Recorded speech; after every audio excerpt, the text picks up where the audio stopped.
दोस्तों, रक्षाबंधन का त्योहार हर साल सावन माह की पूर्णिमा तिथि को मनाया जाता है। शास्त्रों में ऐसा वर्णन है कि रक्षाबंधन का त्योहार भद्रा काल में भूलकर भी नहीं मनाना चाहिए। भद्रा काल में रक्षा सूत्र यानी कि राखी बांधना बेहद ही अशुभ माना जाता है। शास्त्रों में कहा गया है कि भद्रा का त्याग करके ही रक्षाबंधन का पर्व मनाना चाहिए। इसके साथ ही रक्षाबंधन का त्योहार किस दिन मनाया जाए, इस पर बहुत ज्यादा ही उलझन की स्थिति है। दोस्तों, इस बार कई लोगों का मानना है कि रक्षाबंधन 9 अगस्त को मनाना चाहिए और वहीं कुछ लोगों का मानना है कि 10 अगस्त को रक्षाबंधन का त्योहार मनाना शुभ रहेगा। तो ऐसे में आज हम आपको इस वीडियो में बताएंगे कि रक्षाबंधन का त्योहार किस दिन मनाया जाएगा और इसकी सही तारीख क्या है, 9 अगस्त या फिर 10 अगस्त। साथ ही आज हम आपको भद्रा काल का भी समय बताएंगे, क्योंकि इस बार रक्षाबंधन पर भद्रा काल का साया रहेगा। इसलिए राखी बांधने का शुभ मुहूर्त आपके लिए जानना अति आवश्यक है।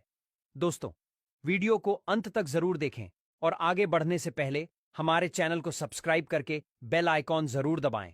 तो आइए शुरू करते हैं। दोस्तों, रक्षाबंधन का त्योहार भाई बहन के अटूट प्यार का प्रतीक है।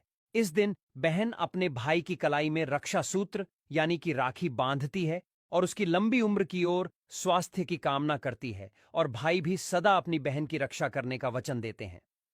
दोस्तों, आपको बता दें कि शास्त्रों में भद्राकाल में राखी का त्योहार मनाना अशुभ बताया गया है। इसलिए भूलकर भी भद्राकाल में आप अपने भाई को राखी कभी ना बांधे। इसके पीछे एक पौराणिक कथा भी है। ऐसा कहा जाता है कि लंकापति रावण ने अपनी बहन से भद्राकाल में ही राखी बंधवाई और 1 वर्ष के अंदर ही उनका विनाश हो गया था। इसके अलावा भद्रा, जो कि शनिदेव की बहन है, और उन्हें ब्रह्मा जी ने श्राप दिया है कि जो भी भद्रा के समय शुभ या फिर मांगलिक कार्य करेगा, उसका परिणाम हमेशा ही अशुभ होगा। इसीलिए आप गलती से भी भद्रा के समय रक्षाबंधन का त्योहार ना मनाएं। दोस्तों, रक्षाबंधन के दिन बहनें अपने भाई की कलाइयों पर राखी बांधती हैं और उनकी लंबी उम्र की कामना करती है। इसीलिए इस दिन भाई बहन दोनों को स्नान आदि करके और हो सके तो नए वस्त्र पहने। लेकिन याद रहे, शुभ अवसर पर काले कपड़े न पहने। वस्त्र पहनने के बाद मिलकर भगवान की पूजा करनी चाहिए। पूजा से पहले आप पूजा की थाली अवश्य लगा लें और उसमें रोली, चंदन, अक्षत, राखी, मिठाई आदि और एक शुद्ध घी का दीपक भी जरूर रख लें। दीपक आप चाहे तो आटे का बना लें या माटी का या पीतल का, जिससे आप अपने भाई की आरती करेंगी। दोस्तों, अब आप इस पूजा की थाली को सबसे पहले भगवान को समर्पित करें और भगवान की कलाई पर पहली राखी बांधें या मंदिर में राखी चढ़ाएं। इसके बाद आप अपने भाई को पूर्व या फिर उत्तर की ओर मुख करके बैठाएं और बहन का मुख पश्चिम की ओर होना चाहिए। रक्षाबंधन पर सबसे पहले घर के मंदिर में पूजा पाठ हो जाने के बाद भगवान गणेश को राखी अवश्य बांधें और फिर अंत में भाई की कलाई के लिए थाली सजाएं। फिर भाई को सबसे पहले तिलक करें, उन्हें रोली, चंदन और अक्षत लगाएं।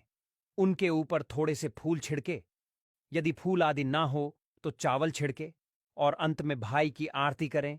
अब आप अपने भाई की दाएं हाथ की कलाई में राखी बांधें और इसके बाद भाई का मुंह मीठा कराएं। भाई के लिए मंगल कामना करें। दोस्तों, राखी बांधने के बाद भाई भी अपनी बहनों को रक्षा का वचन दें कि बहन, तेरी सदा मैं रक्षा करूंगा, तुझे परेशान नहीं करूंगा, तुझे डांटूंगा नहीं, तेरी हर जिद पूरी करूंगा, तेरी हर इच्छा पूरी करूंगा। मां बाप नहीं है तो मां बाप की कमी को पूरा करूंगा। पिता बनकर हर इच्छा पूरी करूंगा। मां बनकर तेरा पालन पोषण करूंगा। जितना मुझसे होगा उससे बढ़कर करूंगा। और बहनों को उपहार वगैरह अवश्य भेंट करें। दोस्तों, चलिए अब जानते हैं साल 2025 में रक्षाबंधन का त्योहार कब मनाया जाएगा। दोस्तों, पूर्णिमा तिथि की शुरुआत 8 अगस्त की दोपहर 2 बजे पर हो रही है और पूर्णिमा तिथि की समाप्ति 9 अगस्त की दोपहर 1 बजे पर हो रही है। ऐसे में उदय तिथि के आधार पर रक्षाबंधन का त्योहार 9 अगस्त यानी शनिवार के दिन ही मनाया जाएगा। इसमें कोई भी कंफ्यूजन नहीं है। रक्षाबंधन भद्रा का समय, इस साल रक्षाबंधन के दिन भद्रा का साया रहेगा। रक्षाबंधन पर भद्रा के प्रारंभ का समय 8 अगस्त को दोपहर 2 बजे और यह 9 अगस्त को सुबह 2 बजे पर समाप्त हो जाएगा। इस भद्रा का वास पाताल लोक में है। हालांकि कई विद्वानों का मत है कि यदि भद्रा का वास स्थान पाताल या फिर स्वर्ग लोक में है तो वह पृथ्वी पर रहने वाले लोगों के लिए अशुभ नहीं होती है, उसे शुभ ही माना जाता है। लेकिन कई शुभ कार्यों में पाताल की भद्रा को नजरअंदाज नहीं करते हैं। आखिर हम हिंदू हैं, तो हर शुभ कार्य का या अशुभ कार्य का पालन तो भैया करना ही पड़ता है। किसी भी शुभ या अशुभ कार्य को नजरअंदाज तो नहीं कर सकते ना दोस्तों। अब जानते हैं सबसे इंपॉर्टेंट बात, रक्षाबंधन का शुभ मुहूर्त देखिए। 9 अगस्त को रक्षाबंधन का मुहूर्त सुबह 5:30 से लेकर दोपहर 1:30 तक है। उस दिन भाइयों को राखी बांधने के लिए 7 बजे तक का समय मिलेगा। दोस्तों, इस बात का ध्यान रहे, भद्रा में राखी बांधने से हमेशा घर परिवार का विनाश ही होता है। इसीलिए भाई को इस समय कभी राखी ना बांधे, पूरा घर परिवार कंगाल हो सकता है। लंकापति रावण को इसी समय राखी बांधी गई थी, इसीलिए उसके पूरे कुल का विनाश हो गया। इसीलिए समय के अनुसार ही रक्षाबंधन का त्योहार मनाना बहुत ही शुभ और मंगल कार्य रहेगा। थोड़ा कठिन जरूर है, लेकिन यह समय आपके भाई और आपके परिवार के लिए शुभ रहने वाला है दोस्तों।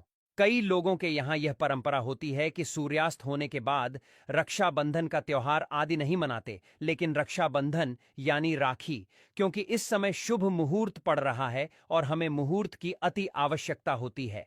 फिर मुहूर्त रात में पड़े या दिन में, मुहूर्त तो आखिर मुहूर्त है। यह दोस्तों, मुहूर्त पर राखी बांधने से भाई को कई लाख गुना शुभ फलों की प्राप्ति होती है। उसका कभी अमंगल नहीं होता। ऐसी बहन का भाई जहां भी जाएगा, दिन दुगनी रात चौगुनी तरक्की ही पाएगा। ऐसा भाई लाखों करोड़ों में खेलेगा, रुतबा, पैसा, धन दौलत सब कुछ कमाए।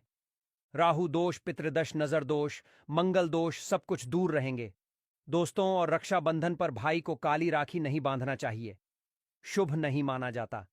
भाई की कलाई पर हमेशा लाल रंग की राखी बांधना बहुत ही शुभ और मंगलकारी माना जाता है दोस्तों। और रक्षाबंधन के पावन अवसर पर उपहार में बहन को चाकू, छुरी आदि कभी नहीं देना चाहिए।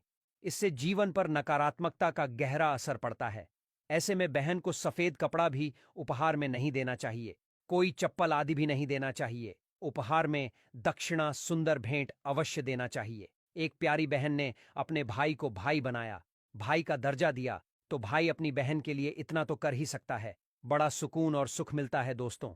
धर्म शास्त्रों के अनुसार माना जाता है कि बहन को राखी बांधने के लिए भाई के घर खुद बहन को जाना चाहिए। शास्त्रों के अनुसार, वेद पुराण के अनुसार ऐसा माना जाता है कि जो बहन रक्षाबंधन पर खुद नहीं जाती और भाई आता है बहन के घर, तो उस बहन को दोष लग जाता है। इसीलिए ऐसी प्रथा है कि रक्षाबंधन पर, खासकर रक्षाबंधन पर बहन को भाई के घर जाना चाहिए। फिर भाई चाहे कहीं भी हो, बहन को जाना चाहिए। यदि भाई आपके पास नहीं है, विदेश में रहता है, किसी कारणवश आप भाई के पास नहीं जा सकते, तो आप भाई के नाम की रक्षाबंधन की थाली, एक राखी मिठाई, अक्षत, रोली, चंदन का तिलक, भगवान गणेश को अपना भाई समझकर उनकी कलाई पर बांधे। वह राखी स्वयं आपके भाई की कलाई तक पहुंच जाएगी। फिर चाहे आप श्री कृष्ण के बांधे, नारायण के बांधे, आप जिसके भी भक्त हैं उनकी कलाई पर बांधे, वह स्वयं राखी चलकर आपके भाई की कलाई तक पहुंचेगी। और ऐसी राखी, मन में बांधी गई राखी, सच्ची श्रद्धा से बांधी गई राखी स्वयं ईश्वर तुल्य हो जाती है। रक्षाबंधन पर खाने में क्या क्या बनाना चाहिए, आइए जानते हैं। देखिए, रक्षाबंधन के समय बिना लहसुन प्याज का खाना बनाना चाहिए, क्योंकि इस समय देव शक्तियां, ईश्वर स्वयं धरती पर चलकर आते हैं। वह भी अपने भक्तों से राखी बंधवाने के लिए धरती पर स्वयं पधार हैं और उन्हें भोग लगाते हैं। ऐसे में जो भाई होते हैं उनके अंदर साक्षात ईश्वर का उस दिन वास हो जाता है। भगवान भाई के अंदर बसते हैं। इसीलिए लहसुन, प्याज, मांस, मदिरा, बड़ी सिगरेट, गुटखा आदि इस दिन कभी नहीं खाना चाहिए, कभी नहीं बनाना चाहिए, नहीं तो रक्षाबंधन खंडित हो जाएगा, बहन का व्रत टूट जाएगा। खाने में आप खीर, पूरी खीर में आप कलर भी डाल सकते हैं, मीठा हलवा, मीठी सेवियां जोर बनाएं। कुछ न कुछ मीठा घर में अवश्य होना चाहिए, क्योंकि साक्षात भाई में भगवान इस दिन बसते हैं और बहन को ढेर सारा आशीर्वाद मिलता है। तो मीठा तो जरूर बनाना चाहिए, कुछ बनाएं या ना बनाएं, पर मीठी सेवियां जरूर बनाना चाहिए और भगवान को भोग लगाना चाहिए। उसके बाद ही रक्षाबंधन का पर्व